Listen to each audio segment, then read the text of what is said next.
Good morning बच्चों, कैसे हैं? क्या हाल चाल है? ठीक है ना? Very good. हाँ, हम भी बढ़िया हैं। चलिए अच्छा, अब आज प्रकाश के परावर्तन की दूसरी क्लास। इसमें आप लोगों को आज पढ़ाना है प्रकाश की किरण। प्रकाश की किरण, प्रकाश की किरण क्या होती है? देखिए, कोई भी प्रकाश सरल रेखा में, सरल रेखा का मतलब ऋजुरेखीय पथ, यानी सीधी रेखा में जो दूरी तय करता है या फिर जिस दिशा में जाता है उसे प्रकाश की किरण कहते हैं। कोई भी प्रकाश की किरण या फिर कोई भी प्रकाश स्रोत से निकल करके प्रकाश जिस मार्ग पर चलता है या फिर किसी मार्ग में जाता है, किसी मार्ग का मतलब ये प्रकाश हमेशा सरल रेखा में ही चलेगा, तो सरल रेखा में चले गए पथ को ही क्या कहते हैं? प्रकाश की किरण कहते हैं। ये किरण जो है समूह में भी चलती है, अकेले भी चलती है। तो जो समूह में चलती है उसे प्रकाश किरण पुंज कहते हैं। क्या कहते हैं उसे? प्रकाश का किरण पुंज। और किरण पुंज जो होता है ये 3 प्रकार का होता है।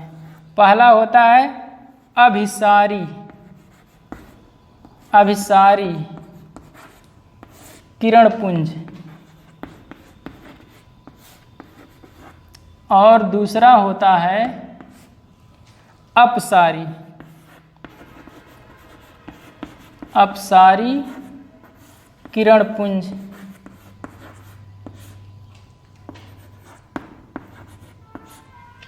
और एक तीसरा वाला जो है इसमें समांतर किरण पुंज होता है, समांतर किरण पुंज। अब देखिए, अभिसारी किरण पुंज किसे कहते हैं?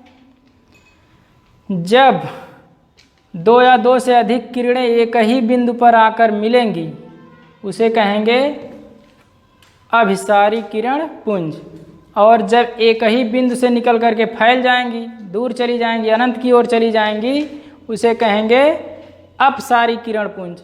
और जब एक दूसरे के समांतर गति करेंगी, इस प्रकार की किरणों को समांतर किरण पुंज कहते हैं।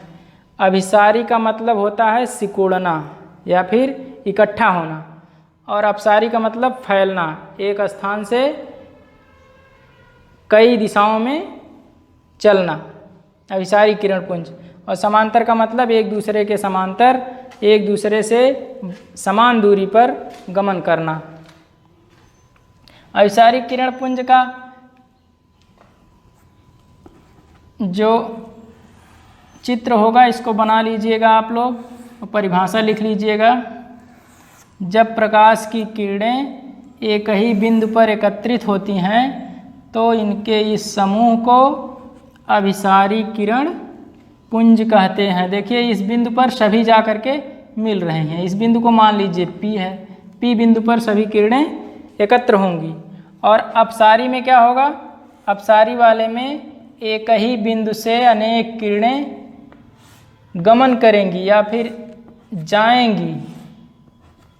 और समांतर किरण पुंज, समांतर किरण पुंज का इसका चित्र नीचे है। समांतर किरण पुंज में एक दूसरे के समांतर कई किरणें एक दूसरे से समांतर गति करेंगी। इस प्रकार के किरण पुंज को समांतर किरण पुंज कहते हैं। हो गया?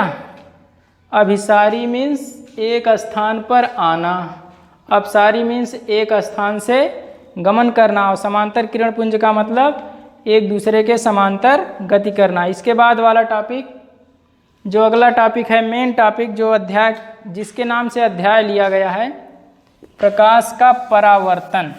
प्रकाश का परावर्तन क्या होता है इसको देखिएगा।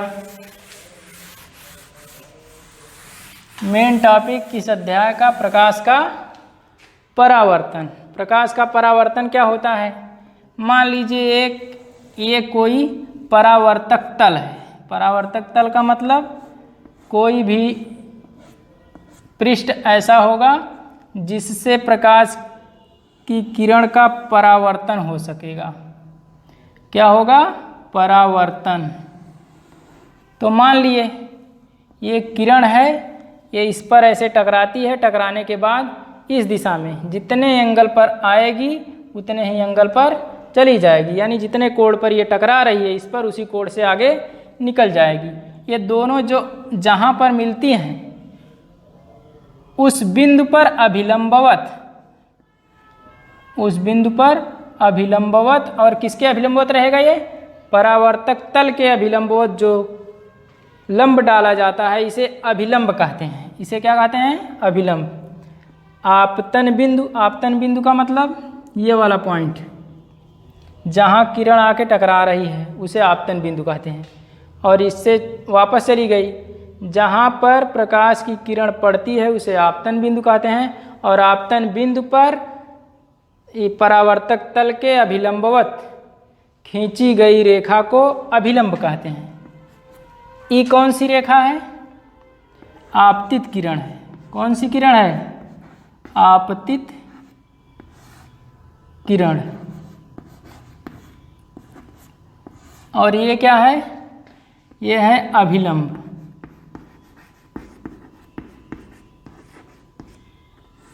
ये वाला क्या है?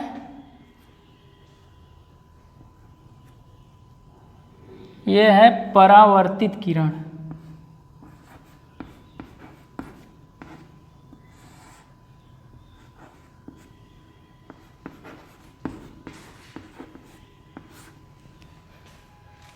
अब देखिए, हमको पढ़ना है प्रकाश का परावर्तन। प्रकाश का परावर्तन क्या होता है? जब कोई प्रकाश की किरण किसी परावर्तक तल से टकराती है तो वह जिस माध्यम से आई थी उसी माध्यम में वापस चली जाती है।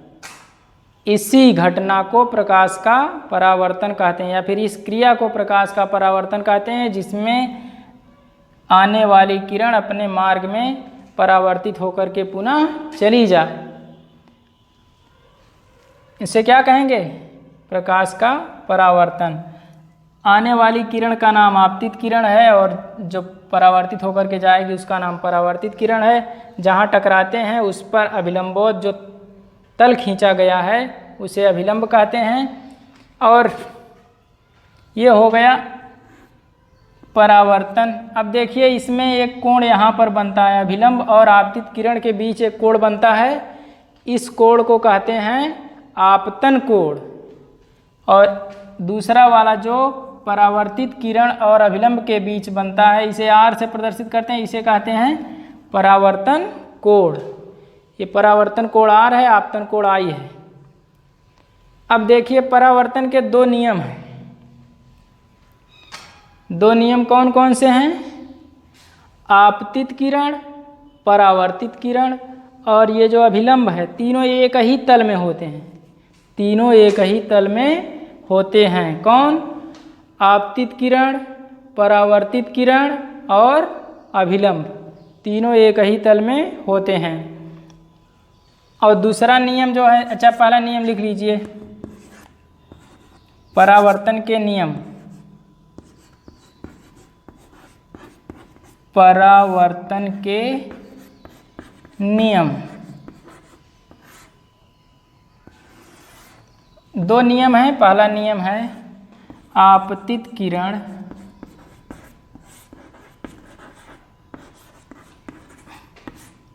परावर्तित किरण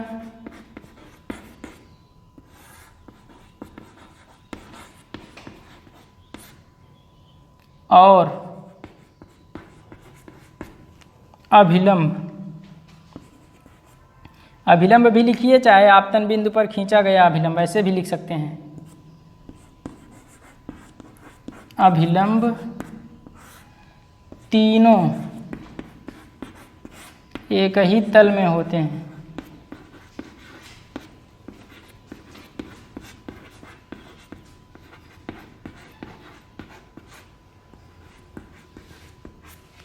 ये तो पहला नियम हो गया।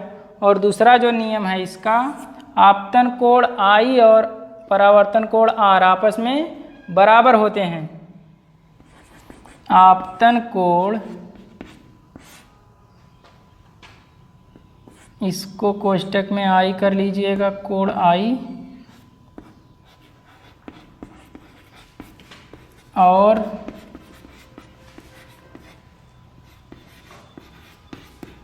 परावर्तन कोण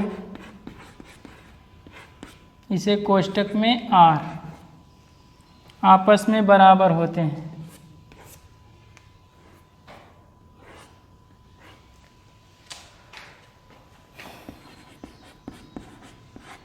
आपस में बराबर होते हैं।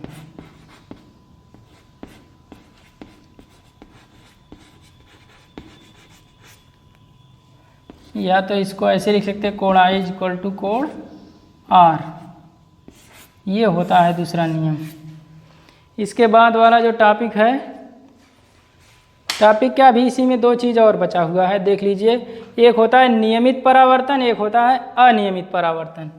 नियमित परावर्तन क्या होता है?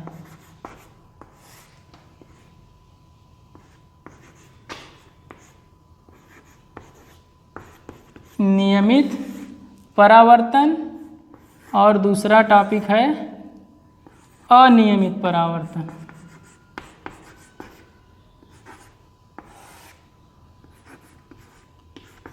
परावर्तन, चलिए अच्छा देखिए, इसके लिए एक दर्पण ले लीजिए। दर्पण का मतलब समतल दर्पण, जिसमें आप अपना चेहरा देखते हैं। उस पर लाइट जलाइए टार्च वाली, तो देखिए उसके बगल में तिरछा थोड़ा जलाइएगा। तिरछा जलाएंगे तो उसका प्रकाश टकरा करके दूसरी दिशा में जाएगा। इसके अनुसार जैसे ये बताया गया, आपतित किरण परावर्तित किरण की तरह। और एक टार्च लेकर के दीवार पर जलाइए।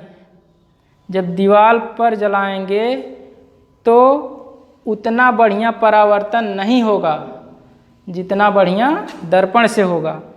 तो जिसमें बढ़िया परावर्तन हो रहा है उसे नियमित परावर्तन कहते हैं, और जिसमें खुरदुरे तल से परावर्तन होगा या फिर परावर्तन अच्छा नहीं होगा उसे कहेंगे अनियमित परावर्तन। ठीक है, ये टॉपिक यहीं समाप्त होता है, प्रकाश का परावर्तन। अगला जो टॉपिक है उसे देखिए अब।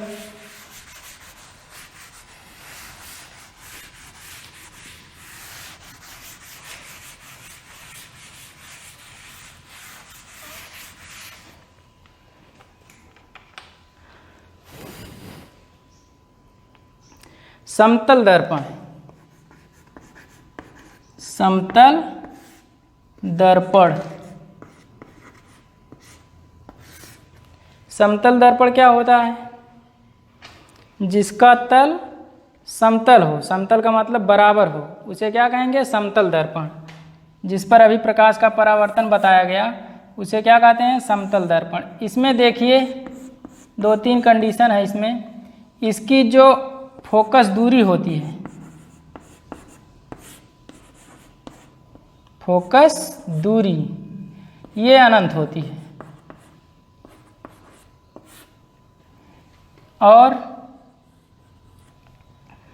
इसके सामने आप जितनी दूरी पर रहेंगे उतने दूरी पर आपका प्रतिबिंब बनेगा। यानी कोई वस्तु जितनी दूरी पर रखी जाएगी, मान लीजिए यहाँ से 5 सेंटीमीटर पर कुछ रखा गया है, तो इसका जो प्रतिबिंब होगा ये भी 5 सेंटीमीटर पर बनेगा।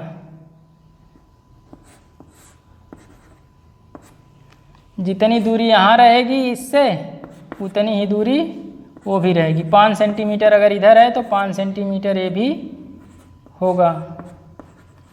और तीसरा पॉइंट ये है कि अगर आप समतल दर्पण के सामने किसी चाल से दौड़ेंगे, किसी समतल दर्पण के सामने आप किसी चाल से दौड़िए, तो जो आपका प्रतिबिंब होगा, जो इसमें होगा, यानी जो आपका चित्र दूसरा दर्पण में दिखाई देगा, वो आपके दुगनी चाल से दौड़ेगा। आपके स्पीड से उसकी स्पीड क्या होगी? 2 गुना होगी। यानी आपके द्वारा चली गई नहीं, आपके द्वारा तय की गई स्पीड या फिर आपके द्वारा जो स्पीड ली जा रही है उसका 2 गुना स्पीड किसकी होगी? प्रतिबिंब की, यानी आपके चाल की दोगुनी चाल से आपका प्रतिबिंब दौड़ेगा।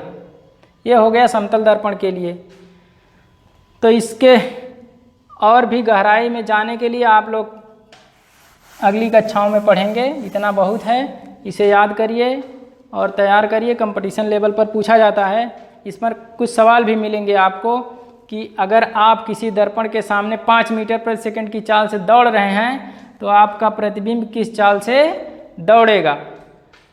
तो आपका जो प्रतिबिंब होगा आपके दोगुने स्पीड से चलेगा वो, यानी आपकी चाल अगर 5 है तो उसकी चाल क्या हो जाएगी, 5 का दोगुना करोगे 5 दूनी 10 होगा।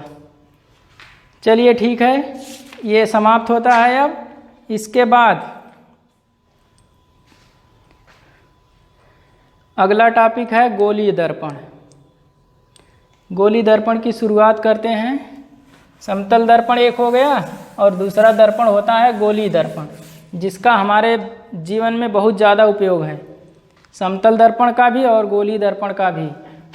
समतल दर्पण का उपयोग क्या है, रोज प्रयोग होता है। कोई ऐसा बच्चा है जो बिना समतल दर्पण का प्रयोग किए घर से आता है? नहीं, कोई नहीं है। अपना बाल तो सही करते होंगे, चेहरा जरूर देखते होंगे। सुबह उठे तो पहला काम कुछ लोगों का यही होता है कि अपना चेहरा देखेंगे, बाल सही करेंगे, इसके बाद कोई प्रतिदिन का कार्य करेंगे। तो समतल दर्पण का उपयोग तो सबसे ज़्यादा हो गया। इसके बाद जब रात में टार्च का प्रयोग है या फिर दिन में ही मान लो गाड़ी चला रहे हो तो गाड़ी में बगल में ग्लास लगे होते हैं, उसमें भी अवतल उत्तल दर्पण यानी दर्पणों का प्रयोग होता है, वो गोलीय दर्पण होता है। कौन सा दर्पण, ये तो समतल दर्पण हो गया। दूसरा इसका जो पार्ट होता है या फिर दूसरा दर्पण का दूसरा प्रकार होता है गोलीय दर्पण। गोलीय दर्पण तो समतल दर्पण का डेली प्रयोग, गोलीय दर्पण का भी डेली प्रयोग। इस प्रकार से दर्पणों का प्रयोग जो है हमारे जीवन में बहुत ज़्यादा है। इसका प्रयोग सूक्ष्मदर्शी दूरदर्शी में भी होता है। आगे जब अगले अध्याय में मिलेगा तो इसको विस्तार से बताएंगे। अब इसकी शुरुआत करते हैं गोलीय दर्पण की। किसकी शुरुआत, गोलीय दर्पण क्या होता है।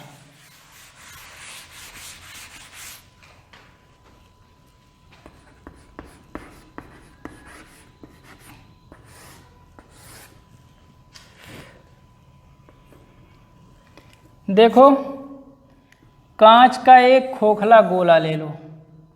क्या लेना है, कांच का खोखला गोला।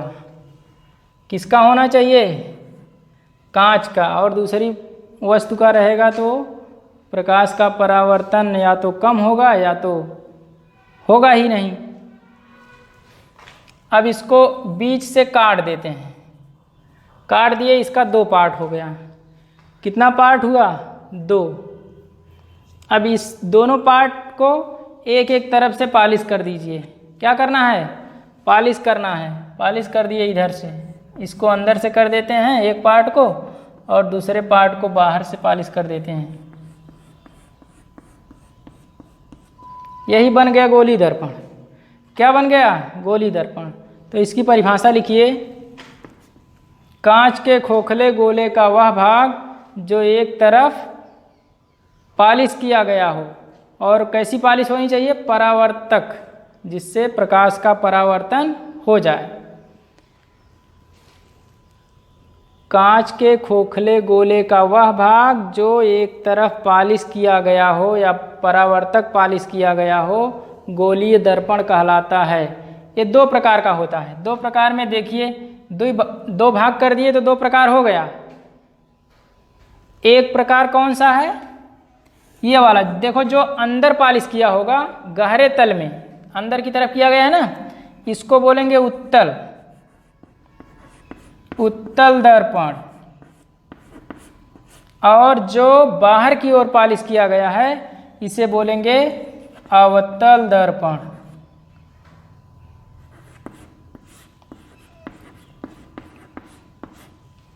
अवतल दर्पण। अब देखिए, इसके बारे में ढेर सारी परिभाषाएं मिलेंगी, उन्हें बताया जाएगा। ये जो गोलीय दर्पण है, इसकी जो त्रिज्या होती है, इसे कैपिटल R यानी कार्वेचर रेडियस वक्रता त्रिज्या बोलते हैं, वक्रता त्रिज्या। और इसका जो दर्पण का मध्य बिंदु होता है उसे ध्रुव बोलते हैं। ये सब दर्पण से संबंधित जो परिभाषाएं हैं इनको अगले दिन या फिर अगली क्लास में हम बताएंगे। तब तक के लिए आप लोग इस सब को ध्यान में रखते हुए अपनी तैयारी करते रहिए बोर्ड परीक्षा की। ये सब छोटी छोटी बातें बोर्ड परीक्षा में ज़रूर पूछी जाती हैं। वक्रता त्रिज्या क्या है, अवतल दर्पण क्या है, उत्तल दर्पण क्या है, अवतल दर्पण क्या है, समतल दर्पण की फोकस दूरी क्या होती है, समतल दर्पण के सामने इतनी स्पीड से दौड़ रहे हैं, आपका प्रतिबिंब किस स्पीड से दौड़ेगा। तो ये सब आप अपना तैयार करते रहिएगा।